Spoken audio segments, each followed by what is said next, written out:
अस्सलामुअलैकुम। आज की इस वीडियो में हम class 9th math Lahore board 2024 group second के शॉर्ट क्वेश्चन करेंगे। जैसे पहले वीडियो में मैं आपको बता चुका हूं, हम अपने वीडियोस में जो पहला पार्ट है, पहले पार्ट को ना क्वेश्चन 2 से स्टार्ट करते हैं। वो पहले पार्ट को हम कर रहे हैं शॉर्ट क्वेश्चन, फिर उसके बाद इंशाल्लाह क्वेश्चन 3 करेंगे, उसके सारे जो पार्ट्स होंगे या क्वेश्चंस होंगे, फिर क्वेश्चन 4 करेंगे। तो आज का जो पेपर है वो लाहौर बोर्ड में 2024 में आया था सेकंड ग्रुप में। तो उसका ये पहला जो क्वेश्चन 2 का पहला पार्ट जो है, ये पहला सवाल जो है वो ये है कि ए की वैल्यू दी हुई है उसने, बी की वैल्यू दी हुई है उसने, हमें वो कह रहा है कि ए मल्टीप्लाई बाय बी करें, कि ए को बी से ज़रब दें। देखिए यहाँ पर एक बात याद रख लीजिएगा, दो कालबों को, ये कालब है ना, ये भी कालब है यानी मैट्रिक्स है, दो मैट्रिसेस को ज़रब देना और बात होती है, दो मैट्रिसेस को जमा या तफरीक करना और बात होती है। ये दो कालब आपस में जमा या तफरीक नहीं हो सकेंगे। किस लिए, किस तरह? देखिए -4 है ना, इसको -3 से आप प्लस या माइनस करें तो 2 को किससे करेंगे? फिर उसके लिए तो जगह ही नहीं। इसका मतलब ये है ज़रब करना कुछ और मामला होता है और जमा तफरीक करना कुछ और बात होती है। चलिए ज़रब करते हैं। ज़रब करने का तरीका ये है अब कि -4 को आपने -3 से मल्टीप्लाई करना है, दरमियान में ज़रब की यानी प्लस का निशान जो है डालना है। ये दो कालबों की ज़रब के लिए ज़रूरी होता है।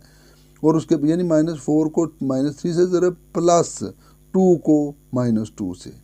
अब ये देखें ना, -4 और 2 का मसला हल हो गया। अब यहीं बिल्कुल इसी तरह का प्रोसीजर आपने इससे करना है, 2 को -3 से ज़रब प्लस 1 को -2 से। इसको बेशक यहाँ से रट लें इस तरीके को, आपको कोई मसला नहीं बनेगा। यहाँ पर एक काम ज़रूर कीजिएगा, मैं बारहा कह चुका हूँ, ये मतलब सारी रकम को कैलकुलेटर के ऊपर लिखें, खुद से ना करने की कोशिश करें। इक्वल टू का बटन दबाएं तो आपके पास 8 जवाब आएगा, इसको करेंगे तो -8 जवाब आएगा।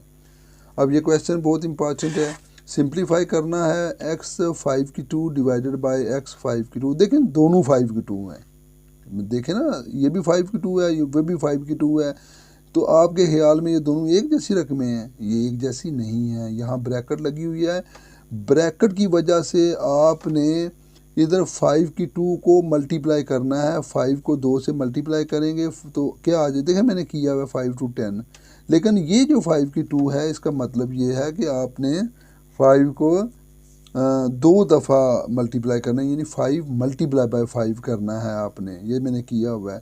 तो x की यानी जो है ना x की 10 आ गया, यानी जो x की पावर है ये 10 आ गई, इधर x की पावर 25 आ गई। अब ज़रा गौर करें, ये भी x है, ये भी x है, दरमियान में डिवीजन साइन है, ये जो पावर है इधर जाके माइनस हो जाएगी। 10 -25 तो x की वैल्यू -25 आएगी, और इसको प्लस करने के लिए बटे में ले जाएंगे 1/x की सॉरी यहाँ पर 25 मैंने कह दिया, x की वैल्यू -15 आएगी, और जब बटे में लेकर जाएंगे तो वो प्लस हो जाएगी, x की वैल्यू 1/x की 15 आएगी। यहाँ पर देखें तो find x and y if x plus iota y plus 1 is equal to 4 plus 3 iota. अब यहाँ पर ये जो 1 है, इसमें ये अजीब लग रहा है इस रकम के साथ, इसको उधर ले जाएं तो जाके माइनस हो जाएगा। तो x plus iota y is equal to, देखें ना, 4 में से 1 को निकाल दें तो 3 आ गया, तो -3 अयोटा। अब अयोटे की रकम का तल्लक अयोटे से होगा और इस रकम का तल्लक x से होगा। x इज इक्वल टू 3 हो जाएगा, iota y is equal to -3 iota हो जाएगा, अयोटा अयोटा कैंसिल हो जाएंगे और y की वैल्यू -3 आ जाएगी।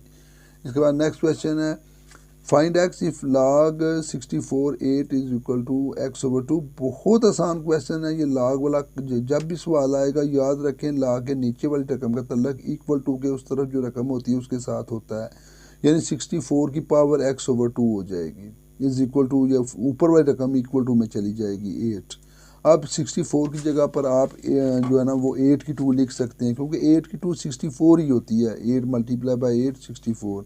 लेकिन इसका फ़ायदा ये होगा कि ये इस 2 के साथ ये कैंसिल हो जाएगी, 8 की पावर सिर्फ x आ जाएगी, इज इक्वल टू 8। 8 की पावर x, देखें ना, 8 की पावर x इक्वल टू 8, ये 8 कैंसिल हो जाएंगे, x की पावर 1 आ जाएगी, ये आंसर होगा। यहाँ पर भी x की वैल्यू फाइंड करनी है, log x दिया गया 0.1821, तो x की वैल्यू फाइंड करना बहुत आसान है, क्योंकि यहाँ पर आपके पास log है, log को ख़त्म कर दें, और log को ख़त्म करने के लिए एंटी log लेना पड़ता है।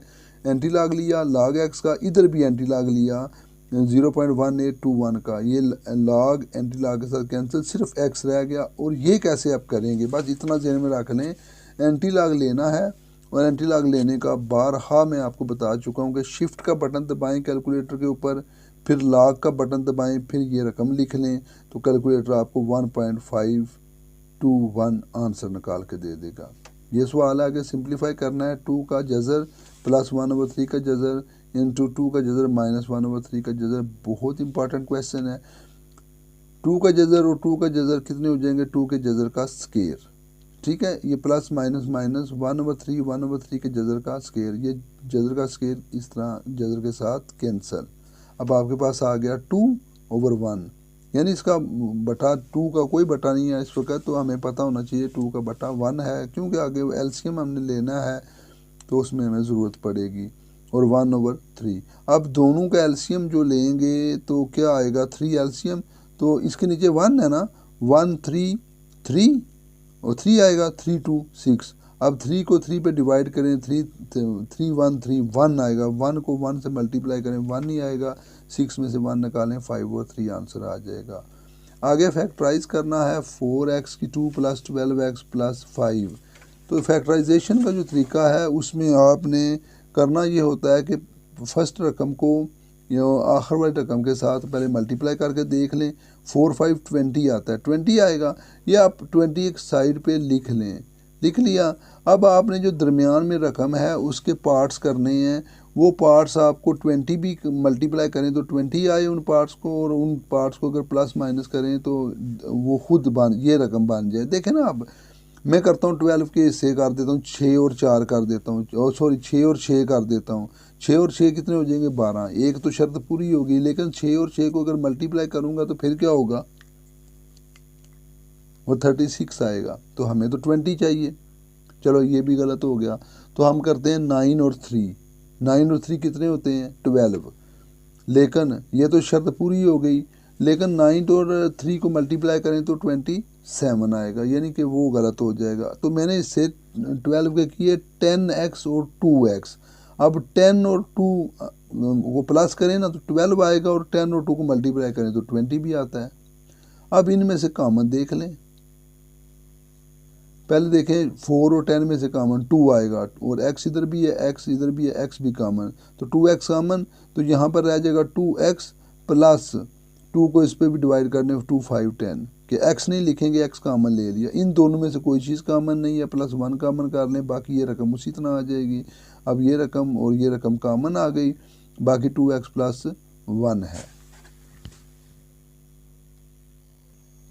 अब नेक्स्ट क्वेश्चन है ये, यानी जो 8 में आया क्वेश्चन नंबर 8, या इसे पार्ट नंबर 8 भी कहते हैं, कि x की वैल्यू दी हुई है 3 का जज़र जमा 2, फाइंड करना है x + 1/x।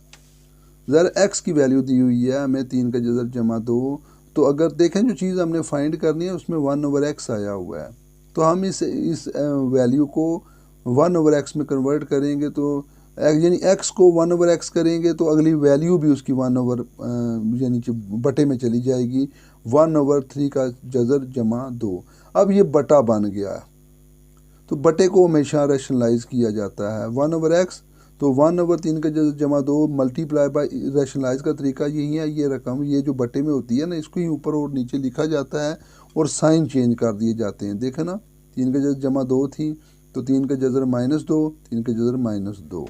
अब इस रकम को ऊपर 1 से मल्टीप्लाई करेंगे, 3 का जज़र -2 होगी। अब ये 3 का जज़र है, 3 का जज़र है, 3 का जज़र का स्केयर हो जाएगी, प्लस माइनस माइनस हो जाएगा, 2 और 2 2 का स्केयर हो जाएगा, ये जज़र के साथ कैंसल। अब 1/x तो उसी तरह लिखते आएंगे ना। अब 3 का जज़र -2, नीचे ये 3 -2 का स्केयर जो है वो 4 हो जाएगा। बड़ी तवज्जो, 1/x = 3 का जज़र -2, नीचे 3 में से -4 निकालेंगे, -1 आएगा। ये -1 ऊपर इनके साइन चेंज कर देगा, यानी 3 का जज़र जो है प्लस का था माइनस का हो गया, माइनस का था ये प्लस का हो गया। अब हमारे पास 1/x भी आ गया, x भी मौजूद है। वो कहता है कि x की रकम और 1/x की रकम को प्लस कर दें। देखें ये x की रकम है, ये 1/x की रकम है, क्या किया गया, इनको प्लस किया गया है। तो ये जब ब्रैकेट खोलेंगे तो ये -3 और +3 कैंसिल हो जाएंगे, जवाब आपके पास 4 आ जाएगा। अब फैक्टराइज करना है हमने कि 1 - 27y3, ये देखें ना ये क्यूब वाला सवाल है, यहाँ से ही आपको पता लग जाना चाहिए। इसका मतलब है 1 का क्यूब माइनस ये 27y3 3y का क्यूब। इस पे क्यूब का फार्मूला आपने लगाना है, आसान है बेहद। क्यूब का फार्मूला ये कहता है कि पहली रकम माइनस दूसरी रकम लिखें। ये देखिए मैंने लिख दी, पहली रकम माइनस दूसरी रकम 3y थी, ये नहीं साथ लिखने, ये ना हो गया आप उनके ऊपर 3 भी लिखते रहे। यानी क्यूब का फार्मूला ये कहता है कि पहली रकम और माइनस दूसरी रकम लिखें बस। फिर पहली रकम का स्केयर लिखें, 1 है पहली रकम, उसका स्केयर लिख दिया। फिर प्लस पहली रकम और दूसरी रकम लिखें, पहली रकम 1 है, फिर दूसरी रकम 3y है, फिर प्लस दूसरी रकम का स्केयर लिखें, दूसरी रकम 3y है, उसका स्केयर लिख दिया। इनके आगे स्केयर खोल लें, 1 - 3y, 1 का स्केयर 1 नहीं होगा, 3y को 1 से करें 3y + 339y, स्केयर यही आंसर है। आज के लिए इतना ही। इंशाअल्लाह ताला नेक्स्ट वीडियो में अगले बोर्ड के शॉर्ट क्वेश्चन लेकर आपकी खिदमत में दोबारा हाज़िर होंगे। दुआओं में ज़रूर याद रखिएगा। खुश रहें, इजाज़त दें, अल्लाह हाफिज़।